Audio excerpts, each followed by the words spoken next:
Bala кезинде жыгач иштетиминен алектенген Тынчтык Исралиев бул өнөрдүн өркүндөтүүнү көздөгөнмен, анысы кыял бойдон гана калып келген. Бактыга жараша, министрлер кабинетинин социалдык жактан колдоого муктаж топтоолорго каржылык жардам көрсөтүү туурасында токтомдун жүзөгө ашырыла башташы ага оңдой берди болду. Тагыраагы өзү мекендеген Кочкор районундагы Көкжар айылында цех ачуу боюнча сунуштаган долбоору жактырылып, энчисине 100 000 сом тийген. Анысына заманбап ысындыктардын сатып алуу менен буга чейинки өп чап өндүрүшүн кыйла кеңейтти. Натыйжада айылдаштары эми мурдагыдай алыс жол баспастан өздөрүнө керектүү эмеректерди ушул жерден жасатышууда. Бир нерсе кылыш үчүн баары акчага келип такалат да.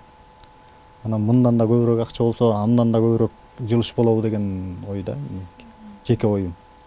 Көбүнчө жана үйгө тепкичтер жасалат. Турган тепкичтер.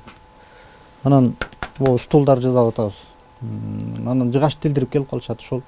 Саамы тазыраак болду.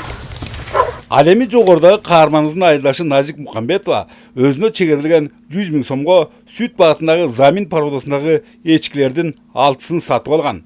Анткени бул жандыктардан саалгандар эң оболу адам организмине абдан пайдалуу витаминдерге жана заттарга бай. Ошого жараша кээ бир оорулар үчүн миңдин бири. Айрыкча ымыркайлар менен наристелердин ылдам эт алышына жана өсүшүнө таасири чоң. Андыктан азыртан эле көк жалыктарга жаңылык ушул эчкилердин сүттөрүнө суроо талаптар жогору. Кыш шилдесине байланыштуу учурда ар биринен 3 литрден алынып, 1 литри 50 сомдон соодаланууда. Күн жылуусуна тартса, сүт көбөймөкчү. Биздин бизнес план СОС фонддогу кызматкерлерге жагып ошондон алып калдык. Тоют ошондой эле. Кечкисин бир мал жем жейт, 3 мал чөп салабыз. 3 мал 4 мал салабыз, 3тө 1 салабыз. Ошо жакшы экен.